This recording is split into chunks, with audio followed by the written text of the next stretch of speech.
10 and a adjusted gross income of more than $21 million and a total tax of roughly $3 million and an effective tax rate of 13.9%. It brings us right to Texas Senator Kay Bailey Hutchison. She joins our panel and she's live in Capitol Hill.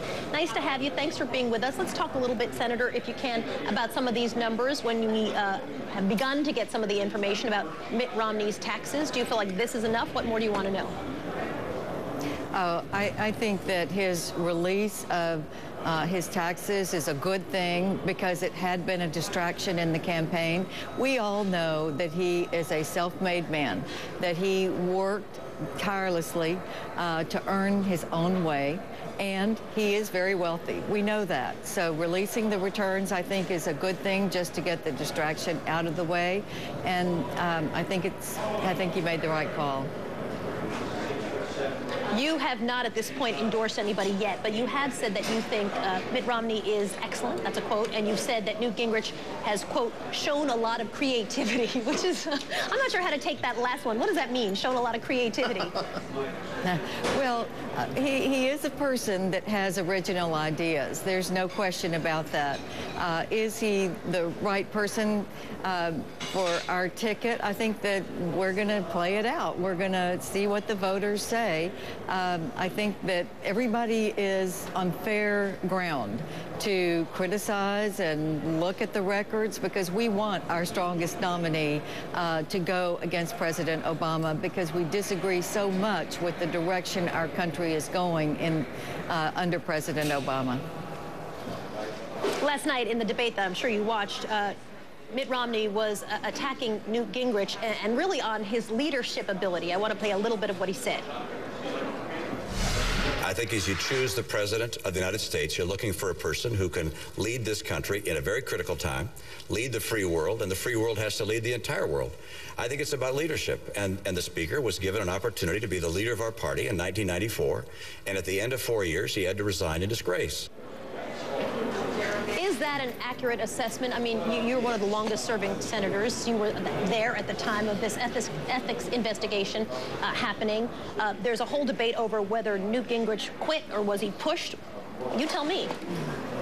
Disgrace? Well, Soledad, I didn't serve in the House, but I do think the point that America is the free world leader, and everywhere I go, when I travel in foreign countries, they are looking to America to lead the way. And what have we done in this administration? We have gotten to 100% debt to gross domestic product. That's almost Greece. That is not leading the world. It is not understanding that we can't have a $15 trillion debt.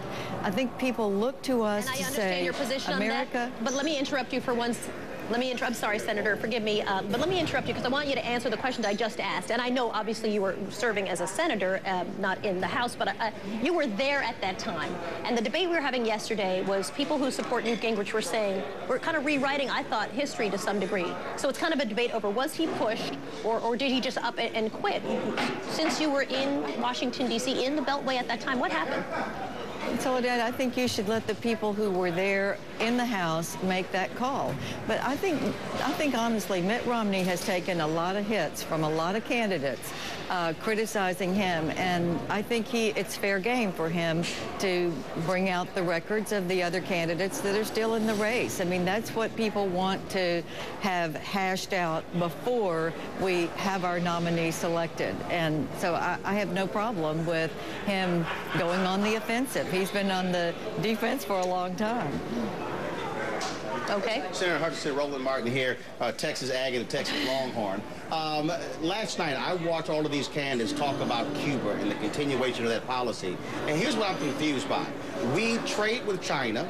We're cool with them. We're fine with the Soviet Union. Yet, why is it that we are continuing a policy where we are saying no to Cuba? They're communists, but we're cool with other communist countries like China. You know, honestly, Roland, I have to say I'm glad that you're a good Texas Aggie, but I do think we have tried the approach with Cuba that we just don't trade and we don't have any dealings with them. that has not worked, in my opinion. I think we should open trade and start being able to talk to the Cuban people about freedom and what they could have if they had freedom.